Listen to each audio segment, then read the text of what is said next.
DNA revelado das emoções. Funcionamento do cérebro na holococriação de um novo humano. Você como holococriador de tudo. Nosso cérebro é composto por aproximadamente 75% de água, a famosa massa cinzenta, cuja ilustração nos livros de anatomia parece sólida. Na verdade, tem uma consistência gelatinosa.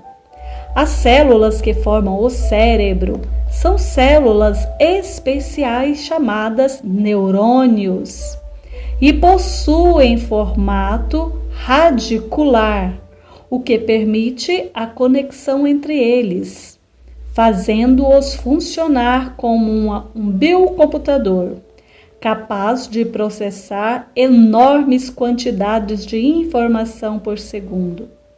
Quando temos novas experiências e aprendemos coisas novas, os neurônios fazem novas conexões, chamadas de conexões sinápticas. E quando lembramos e repetimos as experiências ou informações que aprendemos, essas conexões são ativadas de maneira que, neurologicamente falando, uma memória corresponda a uma conexão sináptica de longo prazo. Ao serem ativadas, as conexões sinápticas produzem uma descarga elétrica que sinaliza a produção de substâncias químicas chamadas neurotransmissores. Quando revisitamos e sustentamos com frequência os mesmos pensamentos, quando temos os mesmos comportamentos e as mesmas emoções, as mesmas conexões são ativadas e cada vez mais se fortalecem, de maneira que o sinal para a produção de neurotransmissores dispare com mais facilidade, um processo denominado potenciação sináptica, o qual desencadeia a produção de uma proteína que irá acionar os genes do DNA no núcleo de cada célula.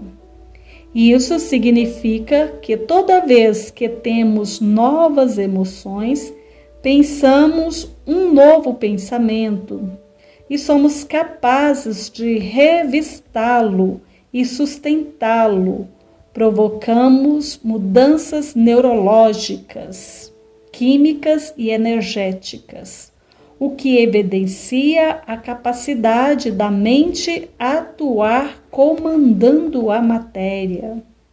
Um conjunto de conexões sinápticas é chamado de rede ou circuito neural, que opera como um hardware físico no cérebro, a partir do qual é criado o software, que é o programa automático e subconsciente, oriundo da repetição dos mesmos pensamentos, sentimentos e comportamentos.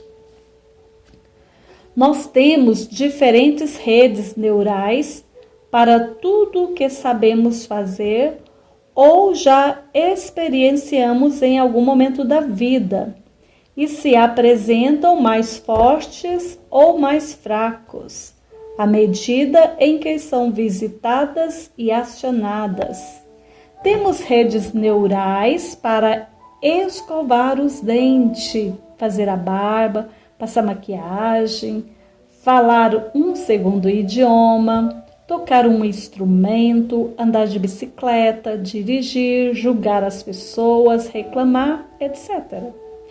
Quando acionado com frequência, o circuito neural se fortalece e produz o mesmo estado mental de maneira cada vez mais consciente, De modo que, quando uma pessoa chega a 30, 35 anos, seu cérebro possui uma estrutura altamente organizada de programas automáticos que correspondem à sua identidade ou personalidade.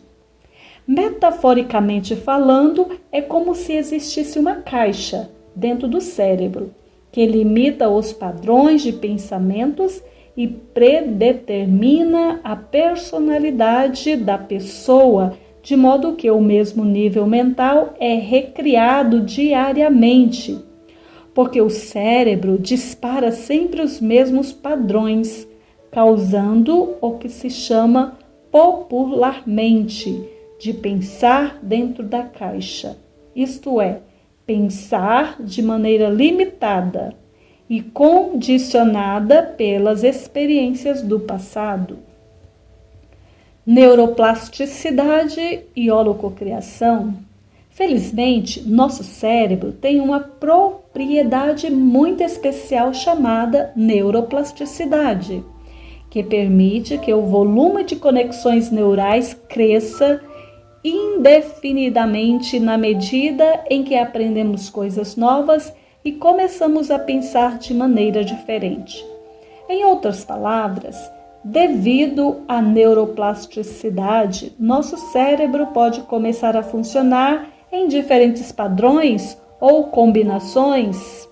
E ao ousar pensar fora da caixa, temos novos pensamentos que levam a novas escolhas e geram novos comportamentos, experiências e emoções, modificando assim nossa identidade. A neuroplasticidade opera por meio de um mecanismo de poda e brotamento, que significa precisamente o que os nomes sugerem, de maneira que a atividade neuroplástica consiste na ativação, poda, de conexões neurais e na criação, brotamento de novos circuitos. Assim, por mais que lhe pareça difícil, é biologicamente possível se livrar do seu velho você e holococriar o seu novo eu do futuro. O desconforto da mudança, a sensação de que tudo piora ou que está tudo de cabeça para baixo, simboliza a morte do velho você e desprogramação de velhas atitudes, emoções, hábitos, crenças e percepções. A motivação para continuar é a certeza de estar se modificando bioquímica, neurológica e geneticamente. Quando conscientemente observamos e inibimos os pensamentos e comportamentos do velho ou estamos literalmente mudando as conexões neurais antigas.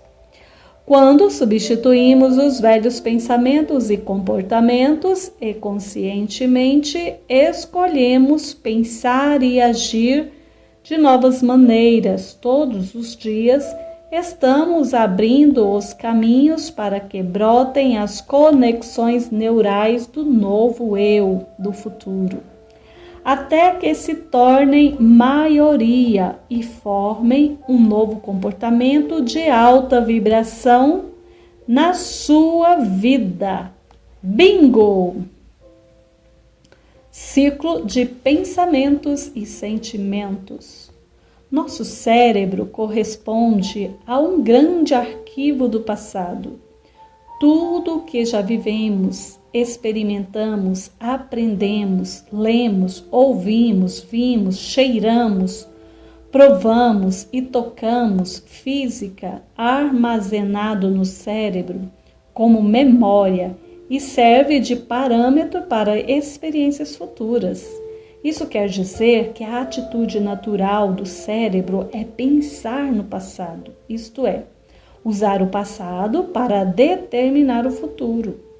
Sempre que temos um pensamento, nosso cérebro produz uma proteína chamada neuropeptídeo, que é responsável por enviar ao corpo um sinal a fim de que ele produza a química necessária para que nossos sentimentos e emoções correspondam a esse pensamento.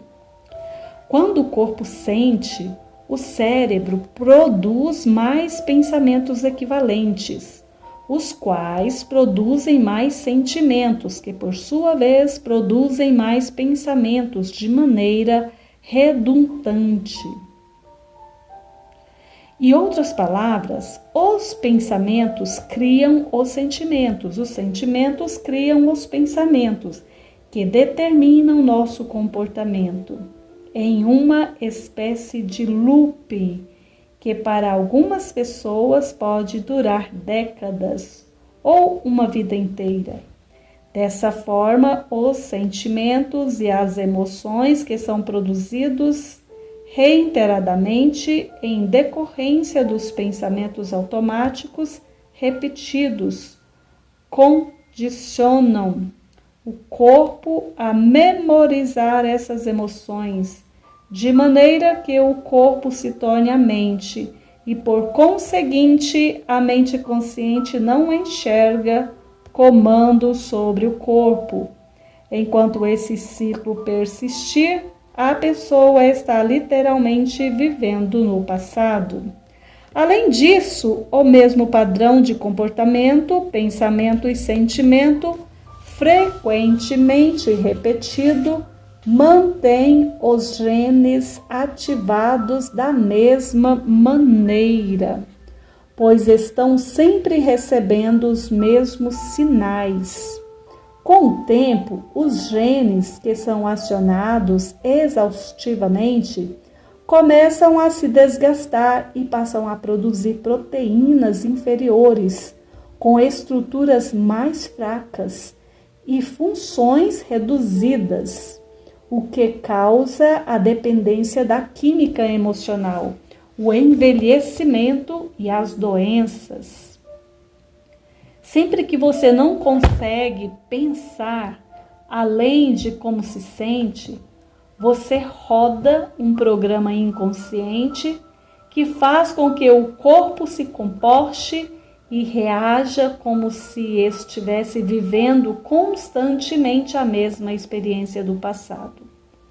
Ocorre uma espécie de fusão entre pensamentos e sentimentos, isto é, entre mente e corpo, e o destino fica predeterminado pelos nossos programas inconscientes.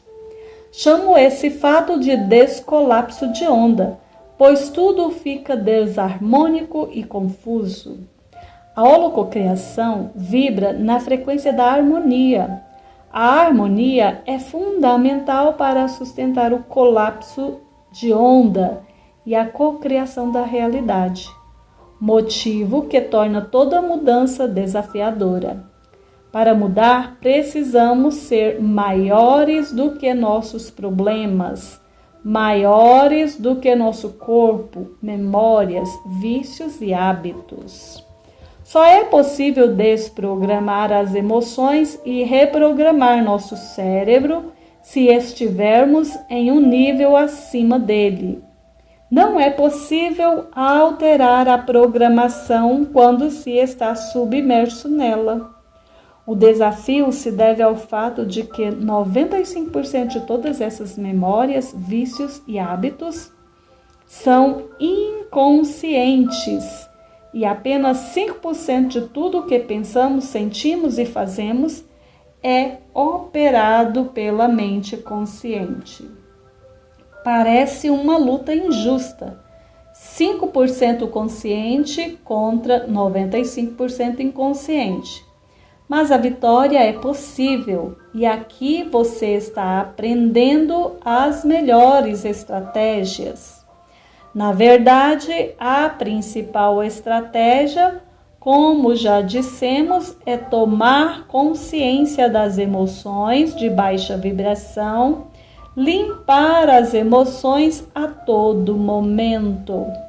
e ficar atento para inibir e substituir os pensamentos, sentimentos e comportamentos indesejáveis, tornando-se superior ao corpo, ao ambiente e ao tempo. Quando substituímos os velhos pensamentos e comportamentos e conscientemente escolhemos pensar e agir de novas maneiras todos os dias, estamos abrindo os caminhos para que brotem as conexões neurais do novo eu do futuro, até que se tornem maioria e formem um novo comportamento de alta vibração na sua vida. Lidando com as emoções. Energia de perdão. A energia de perdão é a primeira a obter contato com o universo por meio da capacidade de perdoar. Uma das ferramentas mais efetivas para lidar com o passado é a criação de um contexto diferente, ou seja, perdoar as pessoas que lhe fizeram algo e perdoar a si mesmo é uma ação que o conecta às infinitas possibilidades universais. Tomamos uma atitude diferente para com o trauma ou a dificuldade, na qual enfrentamos o passado e reconhecemos o prêmio escondido dentro desta atitude. Essa ação o conecta às infinitas possibilidades e faz viver uma nova realidade, pois você lidera o que precisa ir e abre-se para o novo. Toda experiência de vida, não importa quão trágica seja, possui uma lição oculta. Quando descobrimos e reconhecemos o presente oculto que existe, a cura acontece. Carl Jung defendia isso como uma retrospectiva, que é, na verdade, um propósito inconsciente por trás do que acontece, como se o nosso inconsciente soubesse que algo importante estava escondido atrás do acontecimento e precisava ser aprendido. E por mais doloroso que tenha sido e seja enfrentar as diversidades, essa experiência é necessária para que o amadurecimento e a mudança aconteçam. Jung, inclusive, concluiu em seus estudos que há uma pulsão forte no inconsciente em direção ao aprendizado, no qual você precisa viver, o que significa a completude e realização do ser, e que o inconsciente sempre irá conceber os caminhos e os meios para trazer isso a você, mesmo que sejam traumáticos para a mente consciente, ou seja, seu inconsciente sempre está levando você para onde precisa ir, para então poder crescer, amadurecer e vivenciar o que seu ser necessita para se transformar. E mesmo que nossa sombra, da qual cometamos mais acima, tente fazer com que sejamos vítimas de nós mesmos, a junção de todos os nossos pensamentos, sentimentos e conceitos reprimidos sobre nós serão ativados, mesmo inconscientemente, para que possamos enfrentar e validar nosso processo. Elaine Eurives.